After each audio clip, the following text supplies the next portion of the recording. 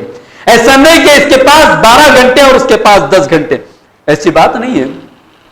ان 12 گھنٹوں کا جو آدمی جیسے استعمال کرے گا وہ ویسا پائے گا، اور اللہ تبارک و تعالیٰ کے نزدیک آدمیوں کی قدر و قیمت ہے جو آدمی جس میدان میں محنت کرتا ہے اس کا پھل مل کر رہے گا۔ ذرا سوچئے، آج اس ترقی یافتہ زمانے میں ہم اور آپ بیٹھے ہوئے، الحمدللہ بے شمار علماء، بے شمار محدثین اور بے شمار دعات وقت کا صحیح استعمال کر کے وہ چلے بھی گئے، لیکن آج سبحان اللہ ان کے نام زندہ و جاوید ہیں، ان کے کارنامے زندہ و جاوید ہیں۔ امام بخاری رحمت اللہ علیہ کو گزرے ہوئے کتنے سو سال ہو گیا، لیکن آج بھی بچے کی زبان پر لفظ بخاری چڑھا ہوا ہے، لفظ بخاری چڑھا ہوا ہے۔ خصوصیت کے ساتھ ہم اہل حدیثوں کے نزدیک امام بخاری رحمت اللہ علیہ کا نام ہمارا 10 سال 8 سال کا بچہ بھی جانتا ہے، اگرچہ کہ اسے لفظ با بھی لکھنے نہ آئے۔ ہمارا 60 سال کا بوڑھا آدمی بھی جانتا ہے، اگرچہ کہ اسے بخاری لکھنا نہ آئے، لیکن اس کے باوجود امام بخاری رحمت اللہ علیہ کا نام بڑے ادب اور احترام کے ساتھ لیتا ہے۔ کیا بات ہے؟ کیوں لیا جاتا ہے امام بخاری رحمت اللہ علیہ کا نام؟ کیوں زندہ ہے ان کا نام آج بھی؟ کیوں سارے مدارس کے اندر ان کی کتاب پڑھائی جاتی ہے؟ اس لیے کہ امام بخاری رحمت اللہ علیہ نے وقت کا صحیح استعمال کرتے ہوئے اپنی زندگی کو پیارے نبی علیہ السلام کی پیاری تعلیمات کو جوڑنے کا کام کیا اور اپنی زندگی کو اس کے ساتھ وقف کر دیا، اور پھر دیکھتے ہی دیکھتے قیامت کے صبح تک امام بخاری رحمت اللہ علیہ کا نام ادب اور احترام کے ساتھ کیا جائے گا۔ اللہ تبارک و تعالیٰ نے امام بخاری رحمت اللہ علیہ اور ان کی کتاب کو اس قدر مقام دے دیا زندگی کے دنیا کے اندر کہ ساری دنیا ایک زبان کہتی ہے، ساری دنیا ایک زبان کہتی ہے، چاہے وہ کسی بھی مسلک کا، کسی بھی فرقے کا، کسی بھی جماعت کا تعلق رکھنے والا کیوں نہ ہو، وہ کیا کہتا ہے؟ اصح الکتب بعد کتاب اللہ، اصح الکتب بعد کتاب اللہ۔ اگر صحیح کتابوں کے اندر کتاب اللہ کے بعد کوئی کتاب ہے تو سب سے پہلے امام بخاری رحمت اللہ علیہ کی کتاب ہے۔ وقت کا صحیح استعمال امام بخاری رحمت اللہ علیہ کو زندہ اور جاوید رکھ دیا، اگرچہ کہ وہ گئے ہوئے زمانہ ہو گیا، لیکن ان کا نام، ان کا کارنامہ اور ان کی تعلیمات اور ان کی کتاب قیامت کی صبح تک انہیں زندہ رکھے گی۔ اسی طرح میں نے ایک مثال امام بخاری کی دی، لے لیجیے آپ تمام محدثین کی مثال، تمام مفسرین کی مثال، امام ابن کثیر رحمت اللہ علیہ کی مثال، جہاں ان کی کتاب تفسیر ایک معتبر کتاب سمجھی جاتی ہے، ایک مرجع کتاب سمجھی جاتی ہے تفسیر کے اندر، تو پھر کیوں یہ امام ابن کثیر رحمت اللہ علیہ کو یہ مقام ملا؟ اس لیے کہ انہوں نے اپنی زندگی کا صحیح استعمال کیا۔ ابھی قریب کے زمانے میں 99 میں جن کا انتقال ہو گیا، جنہیں آج تک دنیا انسانیت اور دنیا اسلام کسی بھی حدیث کو پیش کرنے کے بعد ان کا نام نیچے لیا جاتا ہے کہ حسن کہا، صحیح کہا، ضعیف کہا، شیخ محدث عصر شیخ ناصر الدین البانی رحمت اللہ علیہ۔ شیخ ناصر الدین البانی رحمت اللہ علیہ کی مثالہ ہمارے سامنے، امام بخاری رحمت اللہ علیہ کو گزرے ہوئے 100 سال ہو گئے، لیکن شیخ ناصر الدین البانی رحمت اللہ کو گزرے ہوئے 15-16 سال ہوئے، لیکن 15-16 سال کے اندر ہم اور آپ دیکھتے ہیں ہر مدرسے کے اندر، ہر کتاب کے اندر، ہر درس کے اندر ان کا نام لیا جاتا ہے۔ ہمارے ہی دور کے محدث تھے، انہوں نے اپنی 60 سالہ 70 سالہ جو زندگی ملی تھی اس زندگی کو کیسے گزارا، محترم حضرات، حاضرین جماعت، خلاصے کے طور پر کہنا یہ چاہتا ہوں کہ مجھے اور آپ کو وقت کا پابند بننا چاہیے، وقت کا صحیح استعمال کرنا چاہیے۔ دیکھیے زندگی ملی ہے، یہ بڑی نعمت ہے، اور زندگی ملنے کے بعد موت کا آنا طے شدہ ہے، موت کا آنا طے شدہ ہے۔ دنیا کے اندر ایسے ایسے ناکارہ لوگ پیدا ہوئے، کسی نے رب کا انکار کیا، کسی نے رسولوں کا انکار کیا، کسی نے آخرت کا انکار کیا، کسی نے اپنے آپ کو خدا ہونے کا، رب ہونے کا دعویٰ بھی کیا، انا ربکم الاعلی کا دعویٰ بھی کیا، لیکن آج تک کوئی دعویٰ کرنے والا پیدا نہیں ہوا تو یہ دعویٰ نہیں کر سکا کہ میں پیدا ہوا تو مجھے موت نہیں ہے۔ موت ہر ایک کو آنی ہے، کل نفس ذائقۃ الموت، لیکن کامیاب آدمی وہ ہے جو موت کے بعد بھی ایسا کارنامہ انجام دے جائے کہ موت کے بعد بھی اس کے لیے صدقہ جاریہ بن جائے۔ پیارے نبی علیہ السلام کی حدیث ہے، آپ صلی اللہ علیہ وسلم نے کہا اذا مات الانسان انقطع عملہ، کہ جب انسان مر جاتا ہے تو اس کے نیک اعمال کے دروازے بند ہو جاتے ہیں، لیکن تین راستے اس کے اعمال کے جاری ہونے کے راستے آپ صلی اللہ علیہ وسلم نے کہا، وہ یہ کہ او علم ينتفع به، ایسا علم اس نے چھوڑ گیا، ایسا علم اس نے پھیلا کر گیا جس سے لوگ فائدہ اٹھاتے ہو، اور پھر او صدقۃ جاریہ، یا صدقہ جاریہ، اور ولد صالح يدعو لها، یا نیک اولاد جو اس کے والدین کے حق میں، مرنے والے کے حق میں دعائیں کرے۔ یہ تین راستے ہیں جو صبح قیامت تک مجھے اور آپ کو فائدہ پہنچا سکتے ہیں۔ حضرات، وقت اس بات کی اجازت نہیں دیتا کہ اور بھی میں آپ کے سامنے تفصیلاً ذکر کروں، لیکن ایک حدیث اور اس کا ترجمہ اور ہمارے نوجوانوں کا ایک نذرانہ آپ کے سامنے 2 منٹ کے اندر پیش کر کر اپنی بات کو ختم کروں گا۔ آپ علیہ السلام کی حدیث ہے، حضرت عبداللہ بن مسعود رضی اللہ تعالیٰ عنہ اس حدیث کے راوی ہیں، اور صحیح حدیث ہے۔ آپ صلی اللہ علیہ وسلم نے کہا کہ، اور مختلف روایتوں میں مختلف الفاظ کے ساتھ یہ روایت ہے، کہیں لا تزال ہے، کہیں لا یزال ہے۔ آپ صلی اللہ علیہ وسلم نے کہا لا تزال قدم ابن آدم عند اللہ حتی یسأل عن خمس، کہ ابن آدم کے پیر اللہ تبارک و تعالیٰ کے نزدیک سے اس وقت تک ہٹ نہیں سکتے، حتی یسأل عن خمس، جب تک کہ اس سے 5 سوالات نہ کر لیے جائے۔ ساری انسانیت سے، حضرت آدم علیہ السلام سے لے کر قیامت تک پیدا ہونے والی ساری انسانیت سے، مالدار، غریب، مرد، نوجوان، بوڑھا، مرد اور عورت، عالم، جاہل، سب سے سوال کیا جائے گا، نبی سے، ولی سے، سب سے سوال کیا جائے گا۔ 5 سوال، ان 5 سوالوں میں سے 2 سوال کا تعلق میری تقریر سے ہے۔ آپ صلی اللہ علیہ وسلم نے کہا وَعَنْ عُمْرِهِ فِي مَا أَفْنَى، کہ اے آدمی، اللہ تبارک و تعالیٰ پوچھے گا، اے میرے بندے، میں نے تجھے زندگی دی تھی، عمر دی تھی، 50 سال، 60 سال، 100 سال زندگی دی تھی، اس زندگی میں اپنا تو نے کہاں گزارا، کیسے گزارا، کیسے گزارا؟ کیا اللہ تعالیٰ کی بندگی میں گزارا یا نافرمانی میں گزارا؟ اگر ایک سوال تھا تو کافی تھا زندگی کے لیے۔ وَعَنْ عُمْرِهِ، پوری عمر آ گئی، بچپن آ گیا، جوانی آ گئی، بڑھاپا آ گیا، ڈھیر عمر آ گئی، مالداری کا دور آ گیا، خوشحالی کا دور آ گیا، غم کا دور آ گیا، خوشی کا زمانہ، سارے کے سارے زمانے آ گئے، لیکن اس کے فوری بعد جو دوسرا سوال ہوگا وہ عن شبابہ فیما ابلا۔ نوجوانوں، یاد رکھو تمہاری جوانی کا سوال کیا جائے گا رب کے دربار میں۔ جوانوں سوچو اس دن میرا کیا عالم ہوگا جب جوانی کے تعلق سے سوال کیا جائے گا، جوانوں تمہارا وقت کہاں گزرا، تو کیا جواب دیں گے؟ رات ہماری نکھڑوں پر گزری، رات ہماری ہوٹلوں پر گزری، رات ہماری نیٹ کیفوں پر گزری، رات ہماری واٹس ایپ میں گزری، رات ہماری فیس بک میں گزری، ہماری چیٹنگ میں گزری، شام ہماری عیاشی میں گزری۔ کیا یہ جواب ہم اور آپ دے سکتے ہیں؟ جوانوں یاد رکھو جوانی کی بڑی قدر و قیمت ہے، جوانی کا جو زمانہ ہے اس کی بڑی قدر و قیمت ہے۔ ان 7 آدمیوں کے تعلق سے آپ نے حدیث سنا ہوگا جس میں آپ صلی اللہ علیہ وسلم نے کہا بڑے خوش نصیب وہ 7 افراد ہیں جنہیں رب کے عرش کے سائے میں جگہ ملے گی۔ اس میں سے ایک وہ نوجوان بھی ہے جو اللہ تبارک و تعالیٰ کا ڈر اور خوف پا کر عیاشیہ اور عیش و عشرت کے کام چھوڑ دیا تھا۔ میرے نوجوان بھائیوں، آپ سے درخواست ہے کہ آج کا ہمارا مسلم معاشرہ سب سے بڑی ناقدری جس چیز کی کر رہا ہے وہ وقت کی کر رہا ہے۔ ہاں، اس کے برعکس میں نے ایک مثال آپ کے سامنے دیتا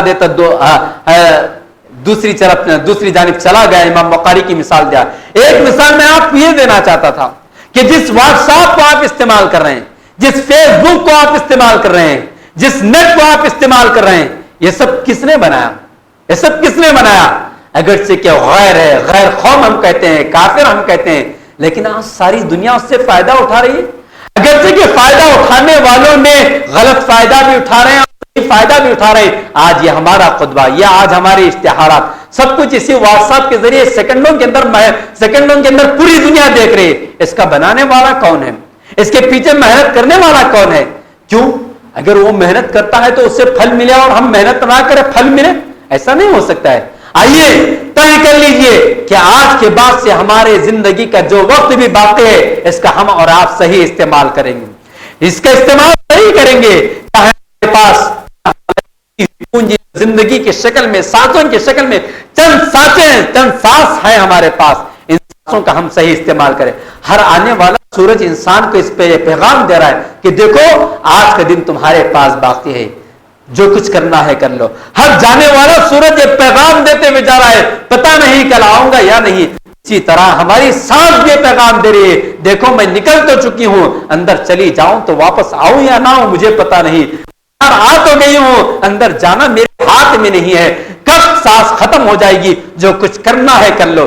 گویا سانس کے آنے کے لیے گھنٹے نہیں لگتے ہیں، سانس کے جانے کے لیے مہینے نہیں لگتے ہیں، سیکنڈوں کا معاملہ ہے۔ تو گویا سیکنڈ کی بھی ہمارے پاس قدر و قیمت ہونا چاہیے۔ دعا کیجئے کہ رب العالمین مجھے اور آپ کو وقت کی قدر کرنے، وقت کی قیمت کو جاننے، وقت کی اہمیت کو جاننے کے ساتھ ساتھ اپنی عملی زندگی میں نافذ کرنے کی توفیق عطا فرمائے۔ الہ العالمین ہمارے نوجوان طبقے کو وقت کا صحیح استعمال کر کے اپنی ذات کے لیے، اپنی امت کے لیے، اپنی قوم کے لیے، اپنے شہر کے لیے اور اپنے خاندان اور اپنے قبیلے کے لیے اور اپنے دین کے لیے ایک مثالی نوجوان بننے کی توفیق عطا فرمائے۔ الہ العالمین جہاں جہاں آپ نے قرآن کے اندر، جہاں جہاں پیارے نبی علیہ الصلوۃ والسلام نے وقت کی قدر و قیمت کو اجاگر کیا ہے، اسی کے مطابق زندگی گزارنے کی ہمیں توفیق عطا فرما۔ الہ العالمین آج تک ہمیں انجانے طور پر اگر وقت کا صحیح استعمال نہیں کیے ہیں تو صدق دل سے آپ کے دربار میں توبہ اور استغفار کرتے ہیں، مغفرت طلب کرتے ہیں۔ الہ العالمین ہمیں بخش دیجئے، معاف فرما دیجئے۔ الہ العالمین آج کے بعد سے ہم نوجوانوں کو، ہم بزرگوں کو اور ہماری ماں اور بہنوں کو وقت کا صحیح استعمال اور وقت کا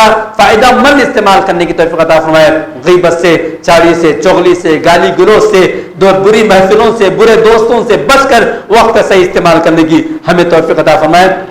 آمین۔ وصلی اللہ علی النبی الکریم۔ والسلام علیکم ورحمۃ اللہ وبرکاتہ۔